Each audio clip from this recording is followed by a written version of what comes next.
10. First, the highlights. Governor Sanwo-Olu reaffirms Lagos State's openness to more local foreign investments. President Tinubu appoints Didi Walson-Jack as new head of service. On the foreign scene, United States President undergoes new pressure to step down after contracting COVID-19 infection. And in sport, Super Falcons land in Bordeaux tonight ahead Olympic Games. Now the details. I am Dele Agadumo.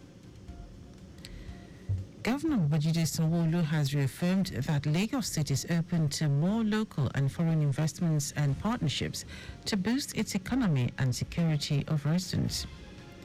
Governor Sanwo-Olu stated this when the Executive Secretary and Chief Executive Officer of the Nigerian Investment Promotion Commission, NIPC, Aisha Rimi, led the Commission's management team to a courtesy visit to him at the Lagos House Marina. The governor said the administration has been helping businesses with its corporate assembly and will do more to make ease of doing business a reality. Lagos and Lagos State officials are well equipped to support, to help, to be able to bring in those investments and to create an environment that is investor friendly. We also, as citizens, have to also make conscious investment into our environment as well, because people will also not just come and help you. Our investors, our citizens also must be able to take further risk in our own environment and know that there's no better place than home. Earlier, Executive Secretary and Chief Executive Officer of NIPC, Aisha Rimi, commended Governor Babajide Sanwo-Olu for his administration's infrastructural development, especially in the transportation sector. She called on states to set up one-stop investment centers to help investors overcome challenges of regulatory frameworks.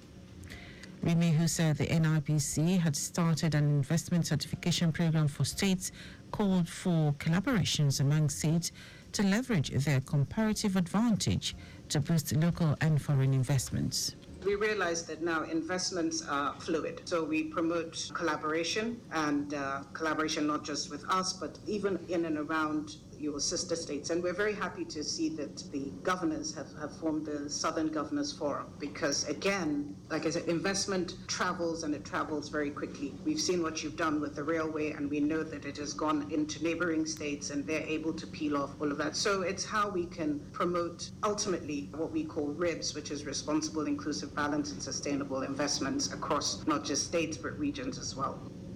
Governor Sanwo-Olu presented iconic gifts to the NIPC bars, demonstrating the investment-friendly nature of the state. Lagos State Governor Babajide Sanwo-Olu has approved the appointment of 6 eminent persons to serve in the Lagos State Independent Electoral Commission, LASIC. The appointees are retired Justice Bola Okikiolu Igile as chairman, Mr. Samson Ajibade, Mr. Oluwo Akim Durojai, Dr. Metilelu Olumide Olushala, Mr. Aileru Abib Dabo, and Mr. Oladele Adekoye. Details of the swearing-in ceremony will be announced in due course. The Lagos State government has extended by 3 months the provision of amnesty for owners and developers of existing buildings without planning approvals in the state. Commissioner for Physical Planning and Urban Development, Oluyinka Olumide, who announced this, said Governor Babajide Sanwo-Olu approved the extension of the program by another 3 months, starting from the 1st of August to the end of October 2024. Olumide said this is due to the high rate of applications since the beginning of the amnesty program and to allow more people to benefit from it. It will be recalled that the Lagos State government had in April announced the provision of an amnesty period of 90 days to allow owners and developers of existing development obtain planning permits without payment of statutory penal fees. In addition to the waiver of penal fees, the program also comes with a discount for payments completed within 10 working days during the amnesty period. The Federal Roads Maintenance Agency, FERMA, has expressed its dedication to the systematic recovery of failed sections of federal roads in Rivers State. The engineer in charge of FERMA's Rivers State Field Office, Adoga Asikia, stated this during the inspection of the ongoing road maintenance project of the new Airport Link Road in Obiakpo and Ikwere local government areas of the state. Asikia said the major focus is the systematic recovery of the roads by patching the potholes and reinstating failed sections. He said the agency aims to sustain the project, which started last year, to ensure that the road is always in good condition, while cautioning motorists to shun bad driving habits and adhere to safety rules to avoid accidents. Now to the rest of the stories. President Bola Tinubu has approved the appointment of Didi Walson-Jack as head of the Civil Service of the Federation with effect from August 14, 2024. Walson-Jack's appointment was announced in a statement by President Tinubu's Special Advisor on Media and Publicity, Ajuri Ngelale. She succeeds Folashade Yemieson, who retires from service on August 13, 2024. Walson-Jack was appointed as Federal Permanent Secretary in 2017 and has served in several ministries. President Tinubu, while thanking the outgoing head of service for her stewardship, tasked the incoming head of service to discharge her duties with innovative flair, integrity, and stringent adherence to the extant rules and regulation of the civil service of the Federation. Vice President Kashim Shettima says President Bola Tinubu's administration is determined to make Nigeria a leading country in mining in Africa. Shettima made this known at the African Natural Resources and Energy Investment Summit in Abuja. The summit, which has the ministers of mining from across the African continent in attendance, is aimed at catalyzing investment in the natural resources ecosystem. Shettima said it is also to drive economic growth through the non-oil sector by transforming Africa's natural resources as sources of wealth. The Independent National Electoral Commission, INEC, has warned election observer groups that their accreditation for the Edo and Ondo gubernatorial polls could be revoked anytime if found violating its code of conduct. The classification of the accredited groups showed that 28 are gender-based, 3 represent persons with disability, 8 are faith-based, 10 international, and over 100 others working in areas relevant to the functions of the Commission. Speaking at a training session for election observers in Abuja, National Commissioner and Chairman of the Election and Party Monitoring Committee, Sam Olumeku, said the groups, to retain their accreditation, they must adhere to the rules. Olumeku urged the groups to pay attention to monitoring the integrity of the elections. And now to foreign news.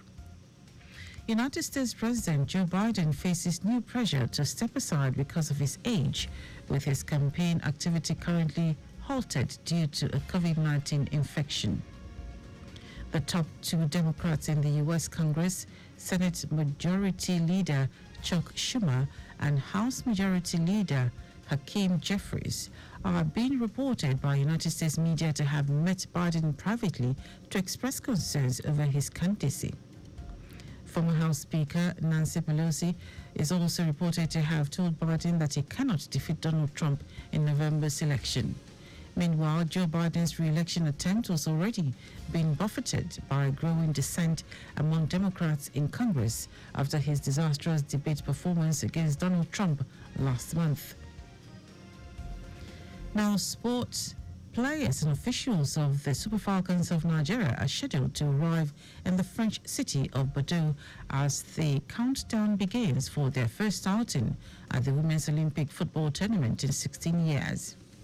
the 9-time African champions, who must negotiate an interesting group that also includes Brazil, Spain and Japan, will depart Spain and arrive in Bordeaux. The delegation of 18 players, 4 alternate players and officials is scheduled to arrive in the team's hotel minutes before midnight. Meanwhile, the Super Falcons fell to a 1-0 defeat against Canada in the pre-Olympics friendly at the La Quinta Football Center, Malaga, on Wednesday night. And that was our news at 10. Just before we go, ensure the registration mark on your vehicle is clear and visible at all times. You can follow us and like all our various social media platforms: X at Traffic Radio 961, Facebook Lagos Traffic Radio 96.1 FM, Instagram Lagos Traffic Radio 961. Subscribe and watch our news and programs live on YouTube at Traffic Radio 961. You can also visit our website www.trafficradio961.ng. Did you know that the Sanwo-Olu administration trained 500 unemployed youths in soft skills and job interview program? You can get more details on the Lagos Government website. To end the news, here are the highlights of the major stories. Governor Babajide Sanwo-Olu has reaffirmed that Lagos State is open to more local and foreign investments and partnerships to boost its economy and security of residents. President Bola Tinubu approved the appointment of Didi Wilson-Jack as the head of the Civil Service of the Federation with effect from August 14, 2024. We also told you that United States President Joe Biden faces new pressure to step aside because of his age, with his campaign activities currently halted due to a COVID-19 infection. And in sport, players and officials of the Super Falcons of Nigeria are scheduled to arrive in the French city of Bordeaux as the countdown begins for their first outing at the Women's Olympic Football Tournament in 16 years. For contact at the newsroom, send a message to info@trafficradio961.ng. That is the news broadcast compiled by Kayode Mafolashiri. I am Dele Agadumo. Good morning. Thank you for listening.